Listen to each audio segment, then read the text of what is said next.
let's go over actionable steps on how to use the equation to our advantage and overcome procrastination.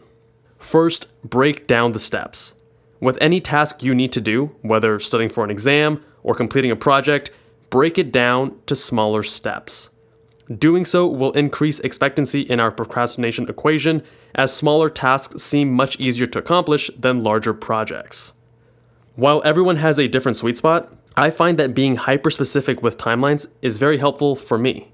For example, if I need to study for an exam next week and I have several lectures and practice problems to go through, I will take a few minutes to think which lectures I should complete on each day, as well as how many practice problems. I input everything into Things 3, which is my personal to-do app of choice, but you should obviously use whatever tool you prefer. You can see an example of a highly structured daily and weekly timeline I created in Excel in my Step 1 study schedule video. This high level of structure works for me and for my personality, but it definitely does not work for everyone. Again, figure out what works best for you. Number 2, keep the task small. The hardest part in getting work done is just starting. One of my favorite study hacks to address this is the Pomodoro technique. In short, you work 25-minute blocks, each separated by a 5-minute break. During each block, you focus on just one small task. In my Pomodoro technique video, I go over in more detail what the technique is and exactly how to use it. This was actually revolutionary for my study habits. I only started using it in med school.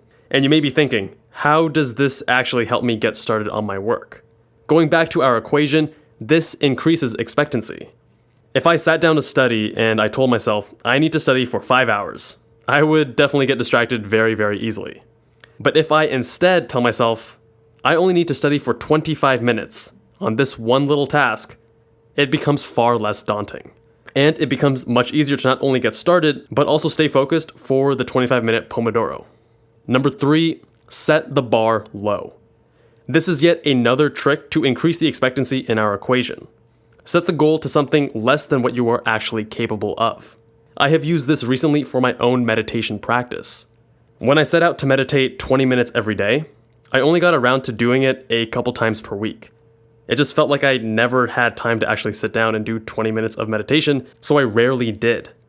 Instead, I lowered my expectations by aiming to meditate just 2 minutes every day. By lowering the bar, I found myself meditating most days, and even though I set the goal as just 2 minutes, I almost always exceeded it. Number 4, hack pleasure from the experience of studying. Do you ever feel like studying is boring? What if you don't actually support the immediate outcomes of the task? Let's say you don't know what you want, or maybe you have unclear priorities. These examples all point to low value in our equation. Increasing value will help us overcome procrastination. So how do we increase value? One way is by giving yourself a reward for completing a task.